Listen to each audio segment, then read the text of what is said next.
Alhamdulillahirabbil alamin wassalatu wassalamu ala asyrafil anbiya'i wal mursalin nabiyina Muhammadin wa ala alihi washabbihi ajmain. Para kaum muslim yang dirahmati Allah Subhanahu wa taala, video ini akan membahas tentang makna di balik ijazah amaliyah yang diberikan oleh sebagian ulama atau sebagian tokoh. Sebagai mukadimah ya sekalian, bahwasanya ucapan maupun perbuatan yang berkaitan dengan syariat itu ada 3 macam: tasyri', penetapan hukum dan aturan, yang itu hak Allah dan para nabi serta para rasul. Kemudian yang kedua adalah fatwa dan qadha atau vonis, yang itu adalah wilayahnya para hakim dan mujtahidin. Vonis Rasulullah masuk dalam wilayah ini. Dan yang ketiga adalah imtithal, usaha melaksanakan perintah, yaitu wilayah kita semua. Baik, ikhwah sekalian, sesungguhnya adanya ijazah atas amaliyah tertentu sebetulnya upaya daripada orang yang memberi ijazah sebagai apa? Upaya memberi jawaban atau solusi dari pertanyaan. Jadi suatu ijazah amaliyah itu tidak muncul dengan sendirinya, kecuali dalam situasi tertentu.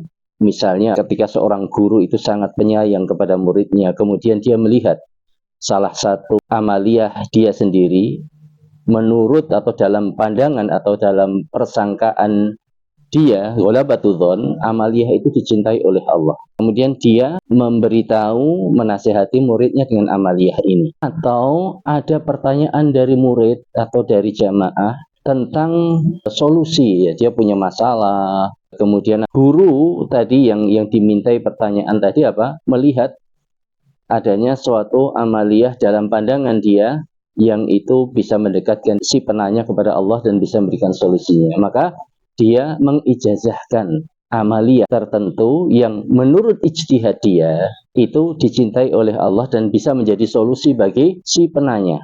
Nah, jadi ikhwah sekalian, ijazah amaliyah itu bukan muncul begitu saja berlaku untuk seluruh umat, tidak. Ijazah amaliyah itu keluar atau diberikan oleh seorang guru karena adanya momen-momen khusus. Dan kita tahu bahwasanya fatwa itu keberlakuannya terbatas dan pada momen tertentu, bukan pada wilayah umum, yang itu merupakan wilayah tasyri', penetapan hukum syar'i atau aturan syar'i. Kita tahu bahwa tasyri' itu keberlakuannya umum, ya. Fatwa atau qadha itu keberlakuannya terbatas atau khusus. Dan adapun imtithal di wilayah kita, antara kita dengan Allah Subhanahu wa taala.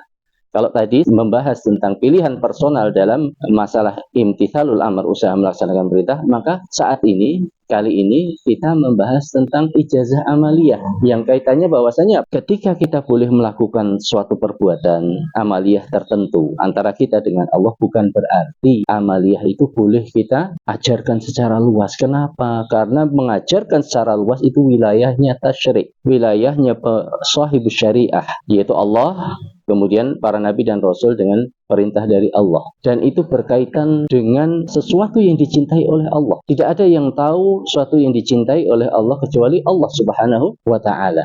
Oleh karena itu, suatu amaliyah itu diberlakukan secara umum, diajarkan secara umum kalau ada landasan syar'i secara spesifik atau berada di bawah naungan yang sifatnya umum, namun penyampaiannya pun dengan sighah atau struktur kalimat yang umum. Nah, sekarang permasalahannya dalam masalah ijazah, ya, ijazah amaliyah. Itu kan hakikatnya ijazah itu muncul dari pertanyaan murid atau orang yang membutuhkan solusi, sehingga guru atau mujtahid melihat amaliyah ini bisa menjadi solusi atau tidak, atau mungkin dia punya amaliyah sir antara dia dengan Allah Subhanahu wa taala yang dipersangkaannya, ghalabatudz-dzannya, itu diridhai oleh Allah dan sama dengan permasalahan yang dihadapi oleh si penanya. Maka sang guru ini memberikan ijazah, ya, sebagaimana dalam pandangan saya amaliyah ini boleh saya lakukan dan itu menjadi solusi bagi saya, silahkan Anda bisa mengamalkan ini. Tapi dia tidak berani mengajarkan itu secara luas karena posisinya posisi fatwa.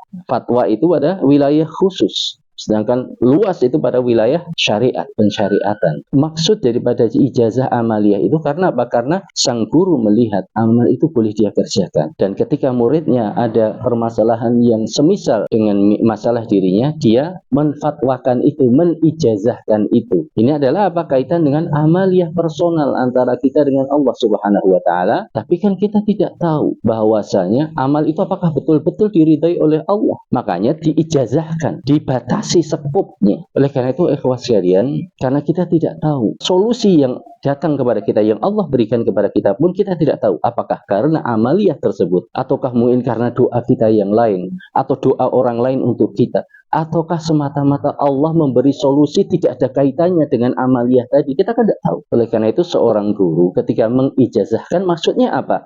Membatasi keberlakuan amal itu. Dia tidak ingin masuk wilayah tasyrik, tidak ingin masuk ke wilayah syariat. Namun sayangnya, mohon maaf, filosofi ini atau latar belakang pemikiran ini barangkali tidak banyak dipahami oleh sebagian saudara kita, sehingga beranggapan kalau amaliyah itu boleh kita lakukan, maka boleh kita ajarkan. Tidak ya ikhwan, tidak selalu seperti itu. Oleh karena itu perlu kita jeli, jangan sampai kita memasuki wilayah tasyrik, jangan sampai kita membuat bid'ah, ya, mengajarkan suatu amaliyah yang tidak Allah perintahkan secara spesifik kepada kita. Dalam masalah wilayah tadi, wilayah personal mengampalkan dalil-dalil mutlak silahkan, tapi jangan sampai kita keluar dari wilayah imtithal, pelaksanaan perintah, menuju wilayah tasyrik atau syibhut tasyrik, wilayah penetapan syariat atau serupa dengan penetapan syariat. Tentunya apa? Saudara kita ketika menyampaikan ijazah-ijazah itu niatnya baik, tapi ingat, ada dampak